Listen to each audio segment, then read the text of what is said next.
أعوذ بالله من الشيطان الرجيم. بسم الله الرحمن الرحيم. إذا وقعت الواقعة ليس لوقعتها كاذبة خافضة رافعة إذا رجت الأرض رجا وبست الجبال بسا فكانت هباء منبثا وكنتم أزواجا ثلاثة فأصحاب الميمنة ما أصحاب الميمنة وأصحاب المشأمة ما أصحاب المشأمة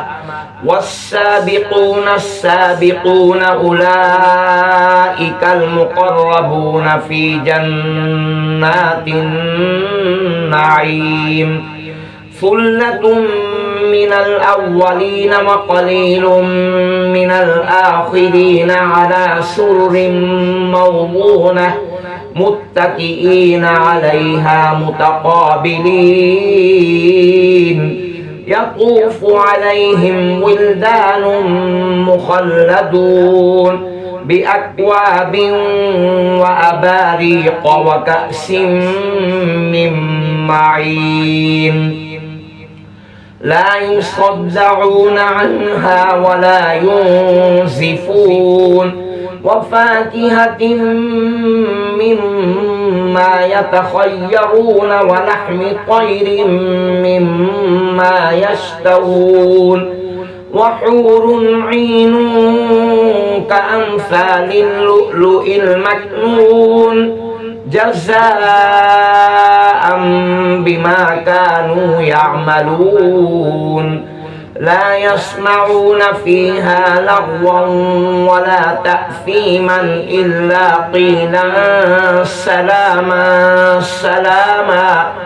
وأصحاب اليمين ما أصحاب اليمين في سدر مخضود وطلح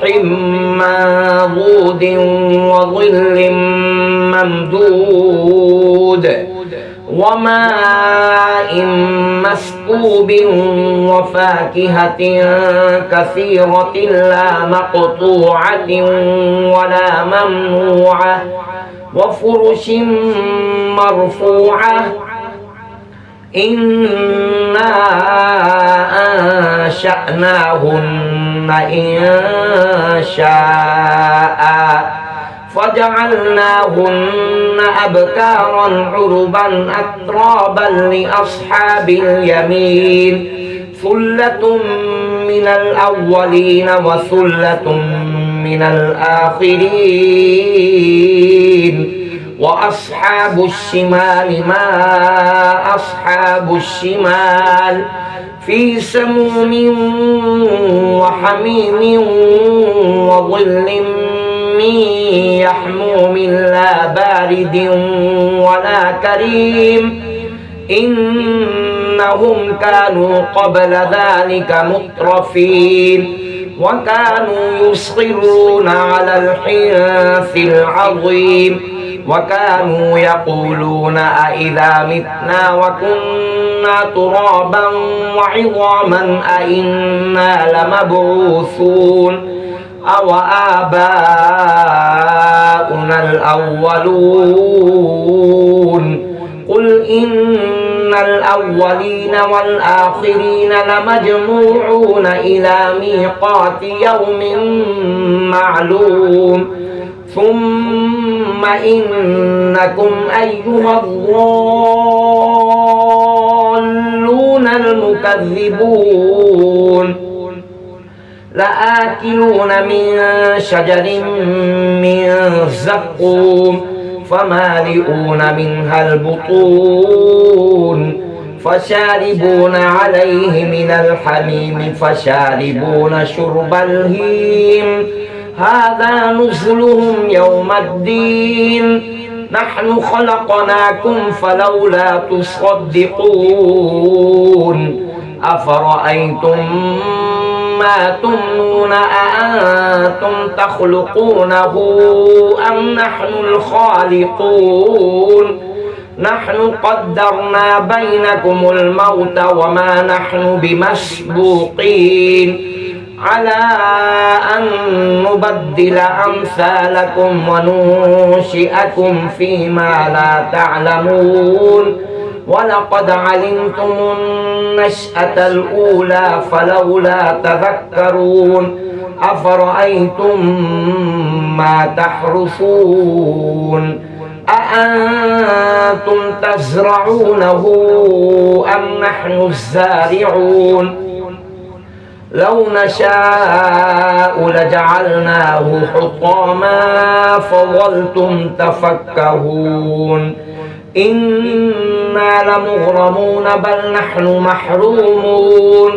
أفرأيتم الماء الذي تشربون أأنتم أنزلتموه من المزن أم نحن المنزلون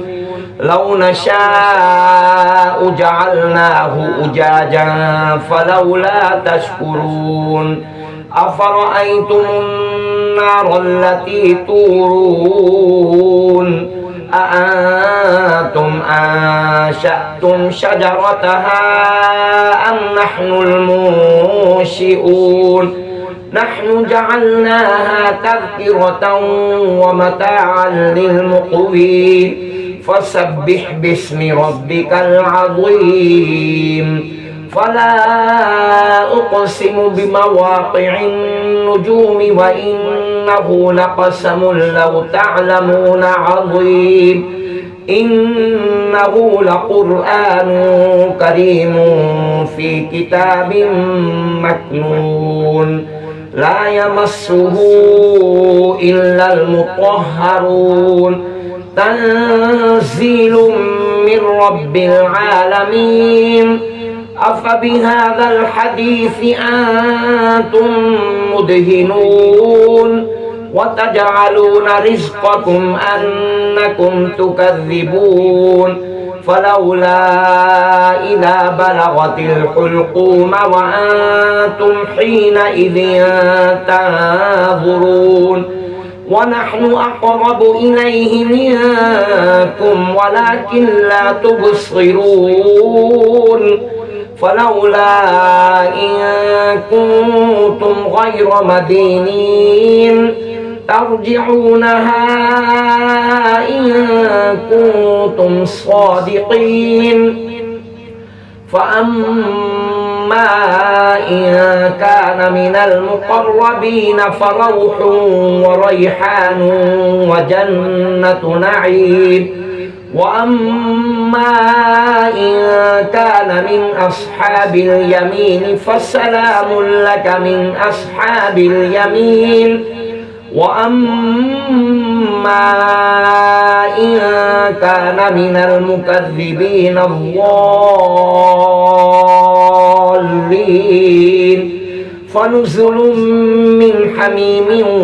وتصلية جحيم إن هذا لهو حق اليقين فسبح باسم ربك العظيم صدق الله العظيم.